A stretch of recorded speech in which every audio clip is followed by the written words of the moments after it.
R is a computer programming language for manipulating data, for simulating processes, and for conducting statistical analyses. It was inspired by the commercial statistical package S, which is still available. However, in the 1990s, two New Zealand statisticians, now known collectively as the two Rs, rewrote S from scratch, calling it R. So R is in effect a dialect of the language S. R is now maintained by an international team of professional statisticians and computer scientists known as the R Core team. They are essentially the guardians of the gate in terms of maintaining standards. However, as a public domain enterprise, many people are contributing extensions through the submission of specialist packages.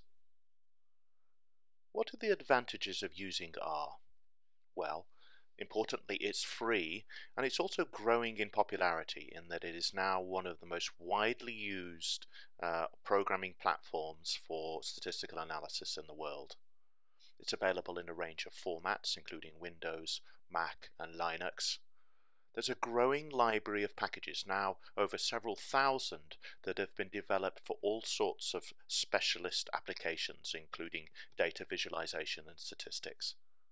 It has excellent built-in graphics and analysis functions. And as a programming language, it provides a great deal of transparency and flexibility in terms of tailor-making your own individual applications. There are, of course, a lot of online manuals and tutorials such as this one for helping you get used to R and the environment. So what are the disadvantages of using R? Well, it's largely, although not exclusively, command line driven rather than relying on pull down menus. So if you're used to a Windows environment in which you use pull down menus, your learning curve may be somewhat steeper. The symbolic analysis of R is also extremely limited, so it's hard to do proper math like symbolic integration or symbolic differentiation that you might do in Mathematica, for instance. It's also rather slow in executing complex code. So if you have a very detailed simulation, you might consider another programming language. It's rather different in approach from other programming languages, and so for this reason again, the learning curve may be slightly steeper. When errors are made, then they can be difficult to spot, although I'll be talking later on about reducing errors and controlling them. Here's what the R console looks like when you initially load it. There are two general areas here in the R console. The first is the workspace, and this is where code gets implemented. So you can write directly to the workspace in the R programming language and execute it, and you will see the results from executing that code. However, you can also write into a script editor where you're putting down R code, but it's not implemented in the console until you decide to run it. This is very handy because you can build up your scripts. You can also share your scripts with others to show how you conducted a certain analysis or how you simulated a process. So that's the basic R console. However, over the past few years, a number of interfaces have been developed to help you make the most use of R in terms of the programming environment. The interface that we will be looking at and using most frequently throughout this course is RStudio, and there's an introduction to RStudio in the very next video. A few things you should know about R at the outset. The first is that R is case sensitive, so capital Z would be a different variable from little z, say. You should also be very careful with punctuation. So full stop, for example, is different from a comma, and the different forms of inverted quotes are also different from one another. So, like most programs, it's fussy. Initially, you'll find that painful, and yet later on you'll grow to embrace its fussiness. Spaces are not allowed, so that my data should be used to define a variable rather than, for example, my space data. And when writing long lines of code, you can, of course, continue on to the next line, but unless it's in squiggly brackets, which I'll explain in a later lecture, the appropriate commas should be at the end of each line. Here is the default color scheme that I'm going to be adopting in this course when showing R code in PowerPoint. Of course, when I show it in RStudio, the code will be very apparent. When I'm writing R code, I'm going to be writing it down in red.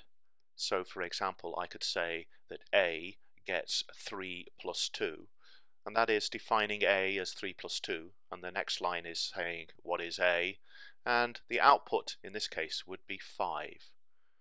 Now, the individual square bracket in front of that 5 refers to the fact that A is a vector with only one element, and so it's referring to the very first element of A, which is 5, and I'll explain vectors in a subsequent lecture. So for now, just understand that it's one element and the value is 5. Comments in code are always written in a little hash, and then you write your comments. And when I'm writing comments here in PowerPoint, I'll be writing them in black and typically with a hash behind them so that you know that they are R code comments. Now let's have a little play with R here in PowerPoint, and later on we'll see its use in RStudio. We can of course use R as a glorified calculator, so directly into the console, and you should give this a go, we can type something like 8 plus 9 and the answer is 17. We could also say something like what's 3 to the power 3? We would get 27.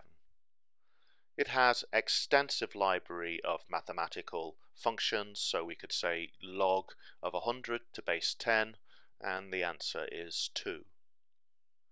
The default logarithm base is of course natural logs, so if we simply say log rather than define the individual base, then what we would have is the natural log. We can raise things to powers, exponent to power 4, e to the power 4 is 54.59. And there are a built-in library of constants too, so it knows what pi actually is. I'm now going to explain why we tend to use the gets in R code rather than an equal sign, although an equal sign will do the trick just as well. We could define A as the value 3 and then ask what's A plus A, and of course the answer will come back as 6. So we could use equal signs. Here is a subsequent piece of code which now defines A as 4. I'm using here the gets. Now, when we write subsequent code, redefining a value of A, it will now use the new value of A. So when we ask A here, it will give us the value of 4. But here is why we use the gets rather than equal sign. We can say that the new value of A is equal to the old value of A plus 1. This is an assignment statement. It makes no sense as a mathematical equation because A could not equal A plus 1 under any circumstance.